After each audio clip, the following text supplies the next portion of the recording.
Uh, Hi guys, we're here with Michael Sheen from Masters of Sex, and I wanted to kick things off, Michael, by just asking, you've done a lot in film, you've done a lot in theatre in the past, you've done some guest stuff on TV, but what made you sort of decide to commit to the Showtime drama Masters of Sex? Yeah, I'd done sort of little bits. I'd done a few episodes of 30 Rock over here, but that was about it really for TV. And I hadn't really done much TV in Britain either. To be honest, I did something very early on called Gallow Glass, which was a three-part series in Britain, and that was, I think, something like my third job ever. So that was hundreds of years ago. And then I did a few things that were sort of one-off dramas, one-off films, really, that were on television. But I'd never done a long-running series. So I think lots of things all came together at once. I'd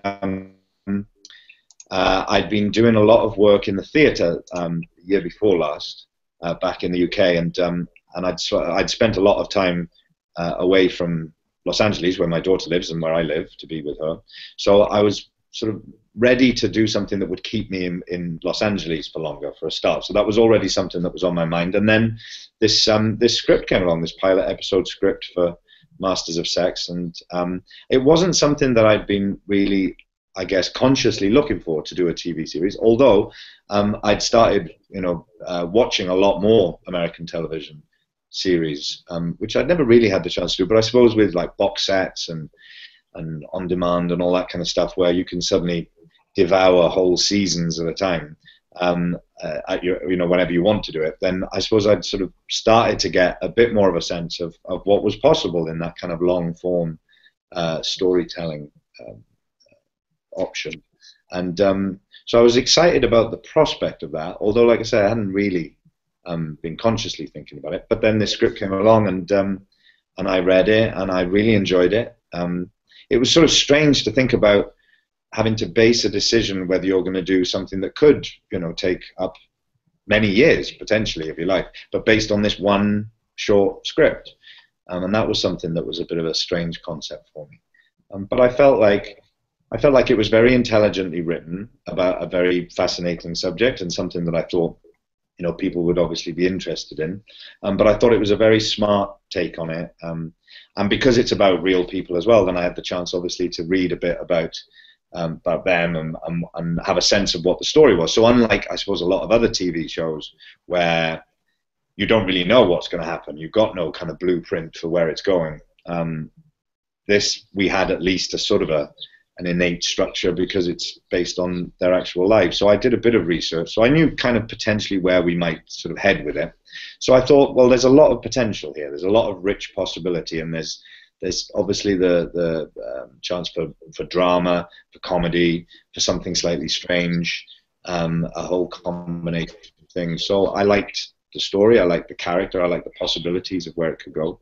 And I like the fact that I could stay in Los Angeles as well, and to be potentially part of a medium that's really in its really at the forefront, I suppose, of storytelling at the moment. I think there's more interesting things going on in television in America than there possibly is in any other medium. So it was exciting to feel like maybe I could be a part of that as well. Because you've done so much theater and you've done so much in film, where the project is there and you're finished with it, what was the appeal of developing a character over, like you said, over not just maybe even one season but several years, and you get to continue to add layers to that person? Well, I suppose that's something that I discovered as it went along, really, because I was quite scared about it. It was quite a difficult decision to sign on. Because I'd never done it before, and the idea of playing the same character potentially for a very long time made me slightly nervous, never having done it before. But in actually working on the series, that's what I started to discover, the joys of that I started to discover, which is that, especially I think with this character, because when I first started reading the script, I could see that Masters was a very kind of closed off character, quite a different character for me. I've played lots of different types of characters, but very rarely have I played someone who's so shut down or so opaque, for an audience to begin with. But I thought, given that the character obviously has a lot of different layers and a lot of complexity, but it's very covered up, then the idea of telling a story over a much longer period of time sort of suited that kind of character, I suppose, where you could take your time to reveal what's really going on and not have to do it all within a sort of 2-hour time frame. So I thought this character suited this medium and maybe suited me in an exciting way. So I did love that. I love that you can take more time. You can really explore the complexity of a character in a way that you can't really in any other medium, or certainly I haven't had the opportunity to. And so you start to realize that you can achieve potentially the complexity of literature, really, I suppose. It's closer to literature than it is to film in some ways, you know, because you do have that larger canvas. And also, I suppose, for an audience, because an audience literally spends much more time with the story and the characters than they do watching a film, then it sort of starts to interweave itself with people's lives, maybe. I think that's another reason, partly, why people become so very attached to the characters and the stories of these series, because it starts to have a lot of the audience's lives projected into it, or it comes to have more meaning for them. I know that's true in my case when I'm watching a series, you know. It starts to, in some ways, work on you like music does, where music just becomes part of the sort of tapestry of your life. It gets woven into it because you just spend so much time with it. And I think television can have that potential as well. With the character you play, Will Masters, I guess like he's very committed to this study that he's doing in his work. And I guess, where do you think that sort of drive in him sort of comes from? Is it an obsession with science? Is it an obsession with sex? Is it something else, or a combination of a few different things? I think it's a combination of elements. I think there are the things that he is consciously aware of. He's clearly very ambitious and very driven and very talented within his field. But I think his real drive, his overwhelming drive to succeed, to kind of conquer and control, is sort of utmost for him, and this gives him the opportunity to do that. You know, it's a field. The particular study that he's conducting is obviously something that nobody had done before, certainly in the way that he was going about it, and so he knew that he could potentially make his name within that. So it was a good study in that it was sort of virgin territory, if you'll pardon the pun. Is it a pun? No, not really. So you don't have to pardon it. So he knows that it's a field that he can sort of make a name for himself and make a real kind of mark for himself. But I think there's something on a deeper level. There's something in him. I think, as with a lot of people who are driven to achieve a lot, that it's to kind of fill some sort of lack, some sense of lacking, some sense of emptiness, or a hole that, you know, he just needs to, which is ultimately bottomless. Like, you can't fill it, you can't, because it's sort of compensating for something. And we know from, you know, what we've already seen in the season that there is a difficult past for Masters, that his upbringing was very difficult for him in certain ways. Certainly his relationship with his father, there seems to be, you know, a hint of some sort of abuse there, and I think he part of his drive to achieve is something connected to that. Also, his desire for control is sort of connected to that in some ways as well. But I think on the other hand, he also has a huge area of mystery in himself, to himself. There's a whole part of himself that he doesn't, or he certainly hasn't explored in the past, and has kind of maybe it's a sort of a huge blind spot for him. And part of that, I think, is to do with his emotions, his vulnerability, his fear of all that kind of stuff, his fear of giving up control. And so partly this study is also to do with his sort of unconscious, I think, attraction towards exploring that part of himself that he hasn't before. But because it is sort of unconscious, he fights against that.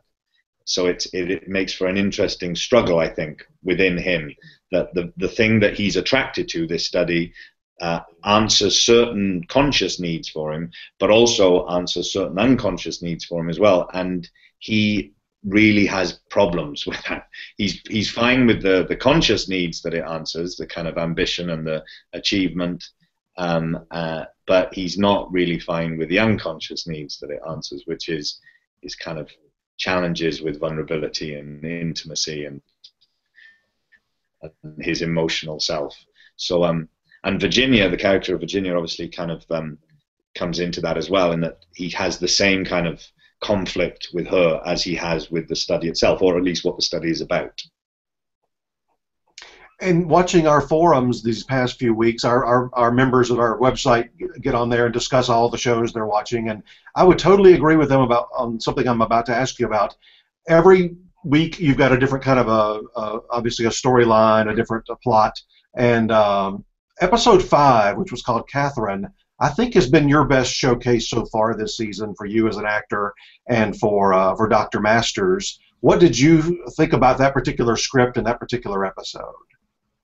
Well, the partly the challenge for me, as I sort of said earlier on, or the risk that I saw early on with the character, was that, like I said, he's someone who is so shut off in so many ways, such a closed book, and you know, potentially very unlikable, quite alienating for an audience. So I was aware that that was a risk that I was taking in not trying to make him more likable than he needed to be, but all the time it was because I knew that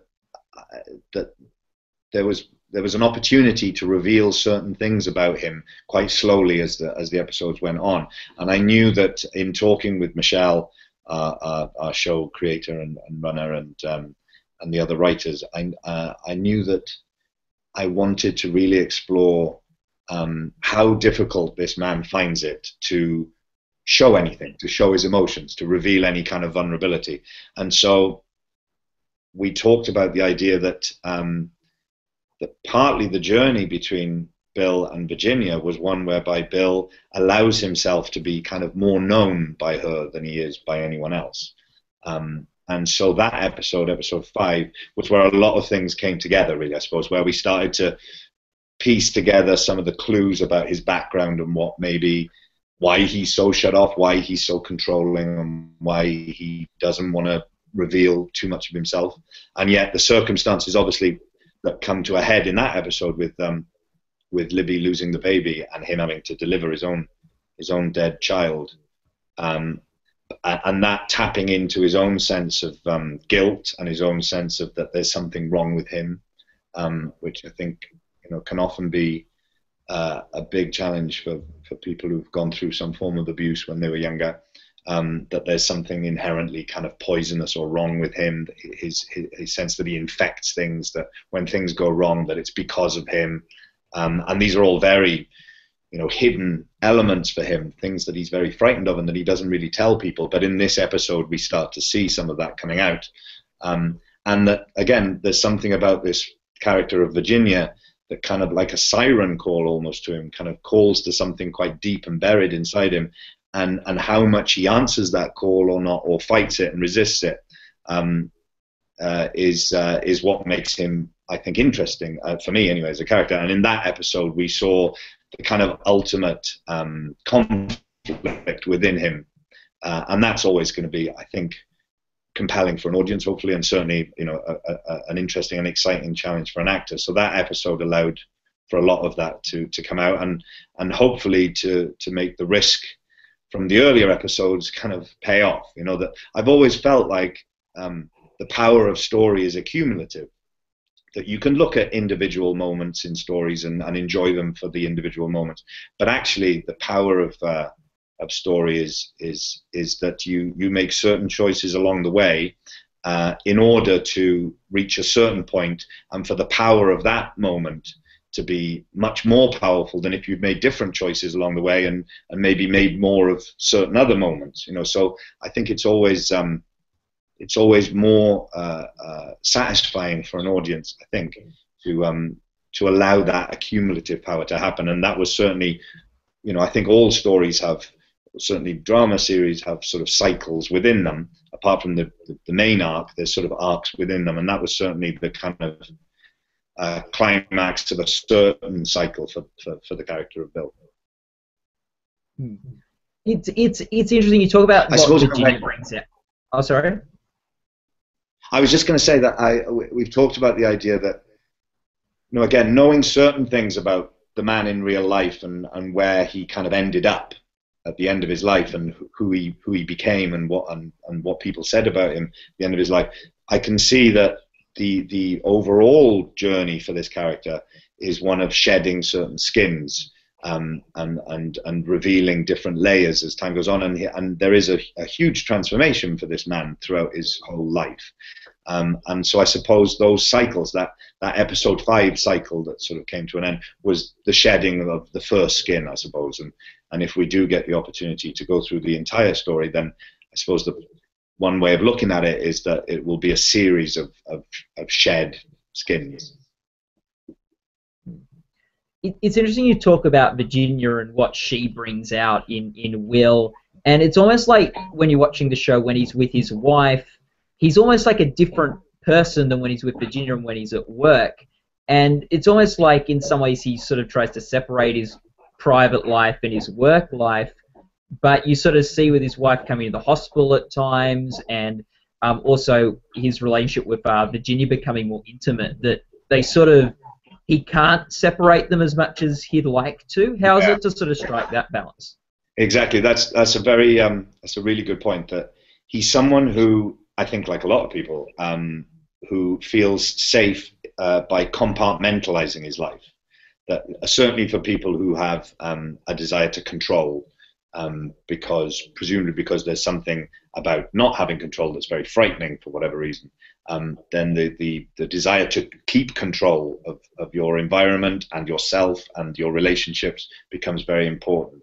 And that creates a sort of compartmentalization. Now, the difficulty with that is that life doesn't tend to stay like that. Life won't stay in little boxes. Things tend to kind of start to coalesce and work against the tendency towards keeping things separate. There seems to be a power of attraction that happens between events and people and whatever you try and keep separate. And so I think that's part of what becomes very difficult for him, is that he's created a kind of life for himself up until the point where the story begins, which is very separated and very controlled and very compartmentalized and quite neat and ordered in his mind, just to keep that chaos at bay that's raging inside him all the time.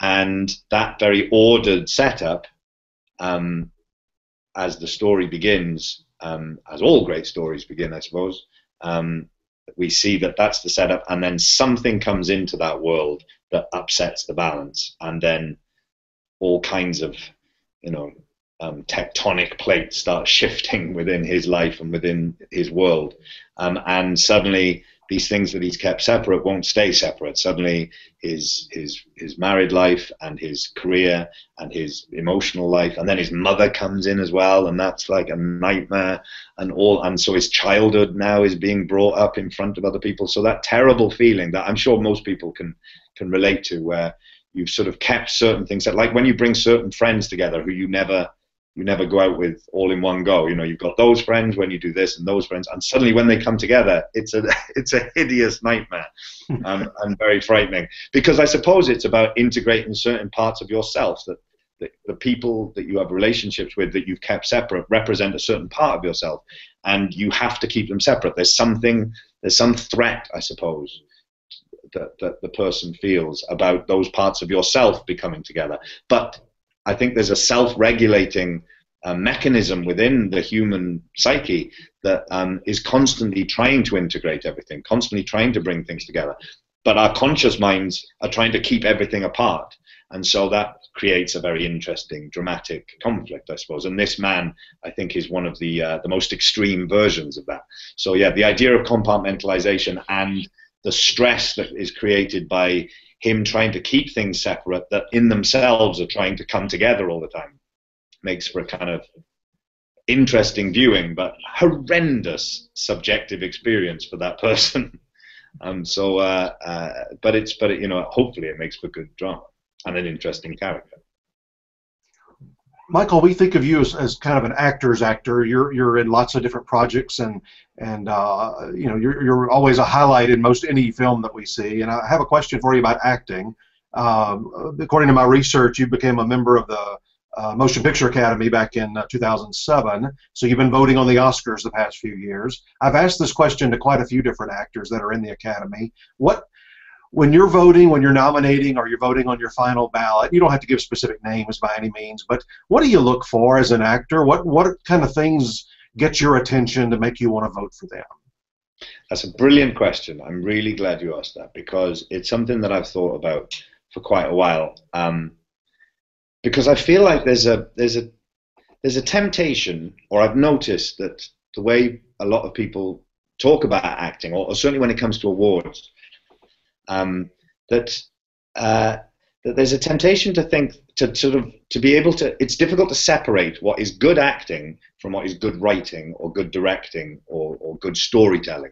You know, to be able to look at what someone is doing with their performance. If you're gonna sort of give an award to acting, which, you know, another way of looking at it is saying, look, this is what we consider to be a good, a healthy and positive aspiration for someone who is an actor. Like, this is what we say is a benchmark. This is what, you know, we should point towards. This is some sort of ideal version, and oftentimes I think that can become slightly confused with what is mainly good writing. Or the other elements, the directing, the writing, the overall film or something, because it can't be the case that, you know, the best performances of the year are always in the films that are also up for best film. Or there must be phenomenal acting going on in films that not many people have watched, and yet it's so rare that anyone gets there. You know. It's very rare that you see people being nominated, and there's all kinds of reasons for that. You know, because if no one sees the films, then it's going to be very difficult for them to be nominated. But in terms of what we, as a community, as a business, as a culture, as an art form, hold up and say, look, this is what we consider to be really, really good acting. You know, this is what we should celebrate. And I think we do need to become a little bit more careful about how we judge that. What's a performance in a film in the past couple of years that just blew you away and it just didn't get any attention with the voters? Oh, that's a hard one. I've got terrible memory for things like that. I'll talk. Very good question, obviously. Maybe something will occur to me whilst I'm... Okay, if you think of something before we finish up here. Yeah. Matt, go ahead. Yeah, like, I guess talking about some of these Oscar films and vehicles that do get a lot of attention is that, I guess, the two films you might be best known for are The Queen and Frost Nixon, which both did very well at the Oscars, getting nominations for Best Picture and Best Director, and the two leads you were with also got nominated, with Helen Mirren winning. What was it like to have gone sort of through those two films? And those films were really really a film of a doubles, like, you know, with you and Helen Mirren playing off each other a lot, and the dynamics between the Queen and the Prime Minister, and then obviously Frost Nixon dynamics playing off Nixon very well. You didn't get nominated for any of those films at the Oscars or anything, but like so many other people from the films did. What happened there? I don't know. I mean, first and foremost, they were both, you know, wonderful.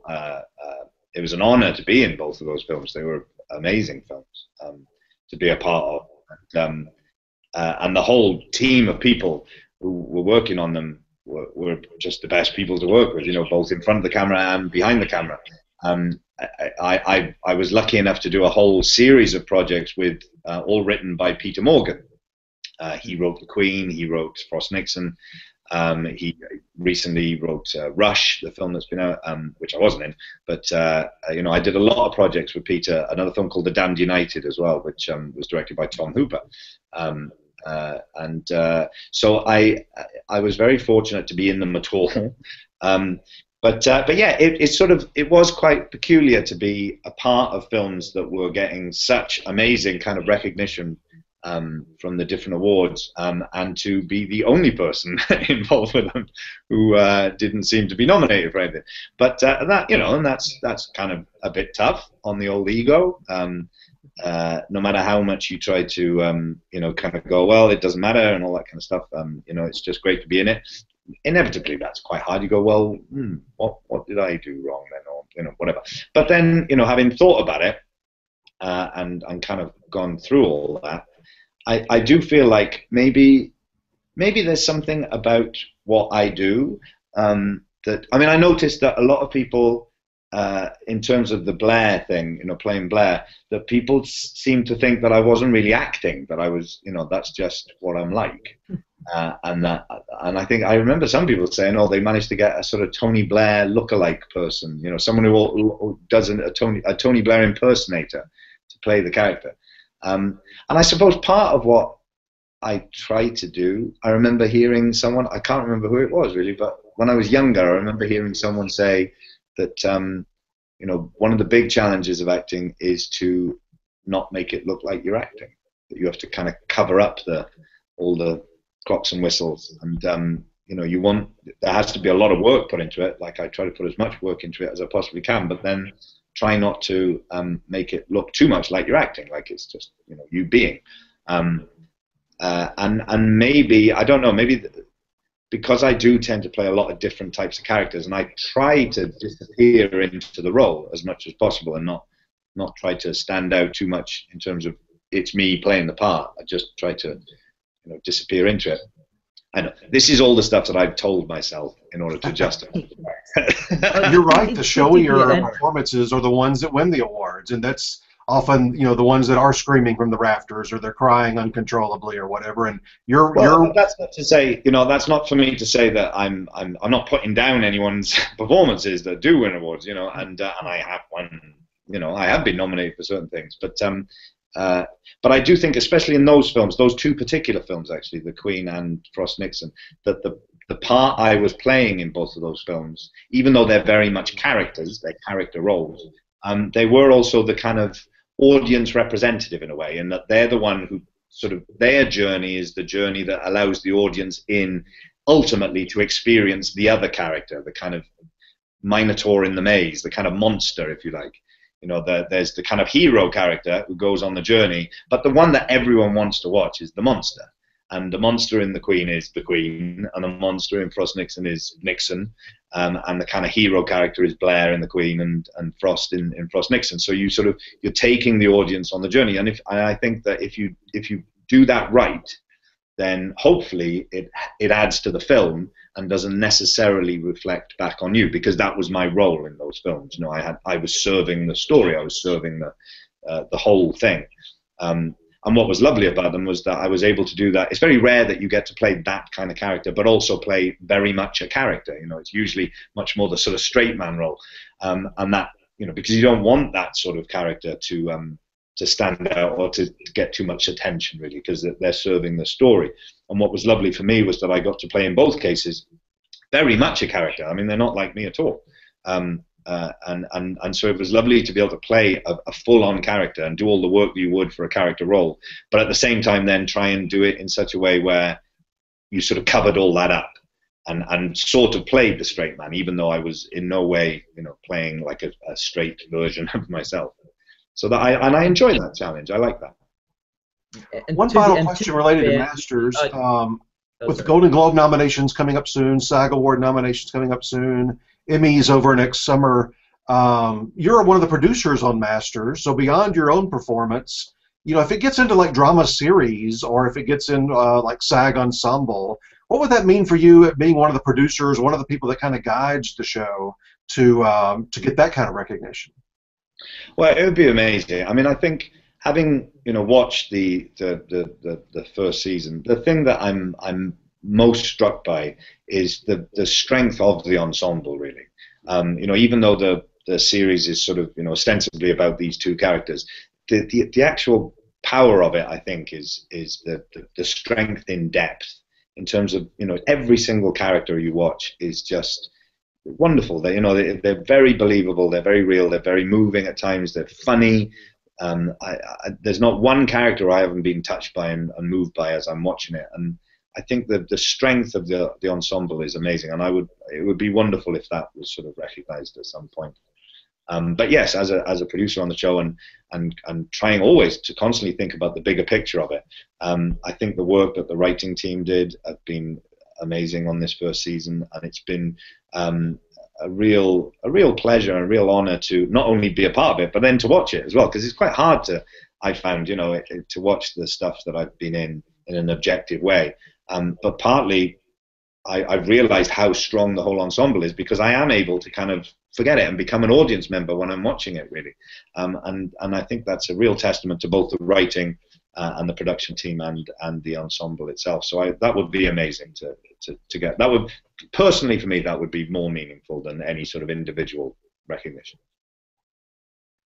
Well, listen, Michael, thank you so much for your time today. I know you're back in California celebrating the holidays this week, the American holidays of Thanksgiving, and we enjoy the show, and good luck with all these upcoming awards. Thank you very much. It's been a real pleasure. Thank you so much.